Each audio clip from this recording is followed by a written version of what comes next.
You know that dream of starting an online business, right? Being your own boss, working from a laptop on a beach somewhere? It's a powerful idea. But here's the harsh truth. Most people who try, they quit almost as soon as they start.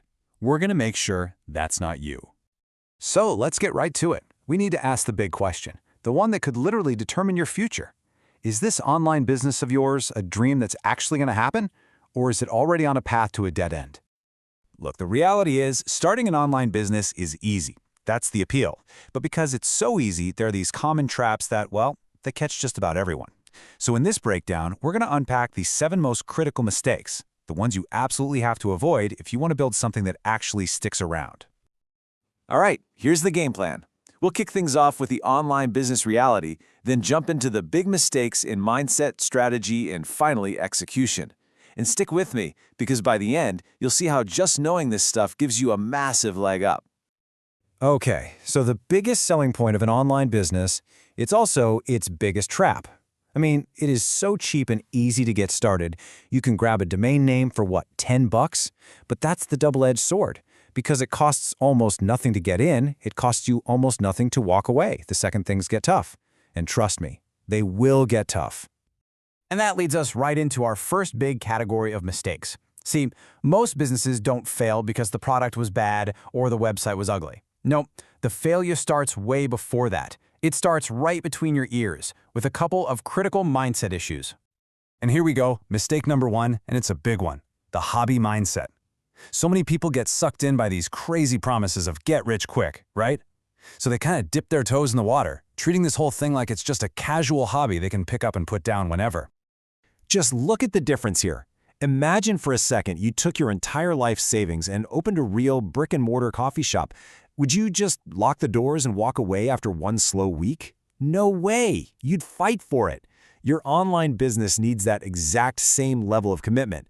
We're talking about building a real long-term asset, not just messing around with a side gig. All right, on to the second killer mistake, and it is just as common. I want you to ask yourself, right now, honestly, do you have a written plan for your business? If you're kind of shuffling your feet and the answer is no, well, you're not alone. Most new entrepreneurs don't. And that's a huge reason why they fail. Having ambition is great, but it's not a strategy. So what's the fix for this? It's something called the SMART Goals Framework. And yeah, you've probably heard of it before, but the real question is, are you actually using it? Because a fuzzy goal like, I want to make some money online, is completely useless. You need goals that are specific, measurable, achievable, realistic, and timed. That's how you stop wishing and start hitting actual targets. And here's a perfect example of how this works in the real world. You start with that big timed goal. Generate $100,000 in 12 months. Okay, great. Now you break that down into the big chunks, the macro tasks, like set up the website or find affiliate offers. And then, this is the most important part, you break those down into the tiny micro tasks you can do every single day. Writing content, running an ad. This is the stuff that actually moves the needle. Okay, so let's say you've got your head in the game and a solid plan on paper. Awesome. But you can still crash and burn just by choosing the wrong path from the start. So let's dive into the next set of super common and very expensive mistakes. So we've all been told this, right? Follow your passion. It sounds great, but honestly, it can be a terrible trap.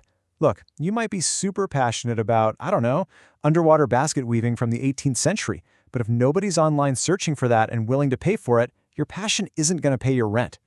So here's the deal. You have to verify that there's actual demand and the people are spending money in that space. When you're just starting out and you're not sure, just focus on the big 3. These are the evergreen niches: health, wealth, and personal development. Seriously, it is so much better to become a student of a profitable niche than to be the world's leading expert in a niche where nobody buys anything. All right, the next big strategic mistake is picking a business model that just doesn't line up with what you've got. You got to be honest with yourself. Are you short on cash, but you have a really specific skill? Or maybe you've got some capital you can invest up front. The answer to that question basically chooses your path for you. Let's just look at a few options here. Something like Amazon FBA, well, that requires a good chunk of cash right away for inventory. Freelancing is great, but you need a high-level, in-demand skill. That's exactly why affiliate marketing is such a fantastic starting point for so many beginners. The upfront cost is super low, and you don't even have to create your own product. But here's the real secret. Whatever you choose, you have to commit to it. You have to stick with it. And that brings us to our final group of mistakes. Think of these as the daily landmines, the things that blow up your progress when you're right in the middle of building your business. This section is all about execution. This one. I call this the silent killer of online businesses, shiny object syndrome. You know how it goes.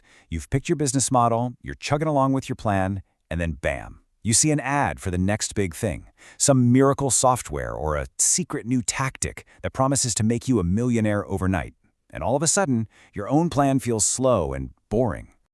There's this quote that just nails it perfectly. The grass isn't greener on the other side, it's greener where you water it.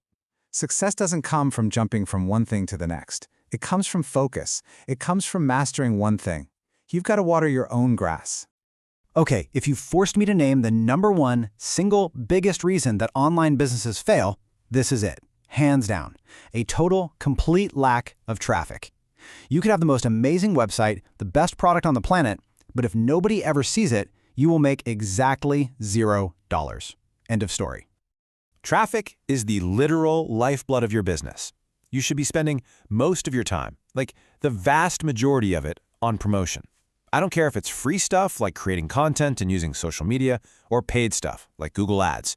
Your job is to get eyeballs on your stuff. Oh, and while you're at it, for the love of all that is holy, build an email list. That list is an asset that you actually own, not like your social media followers who are just living on rented land.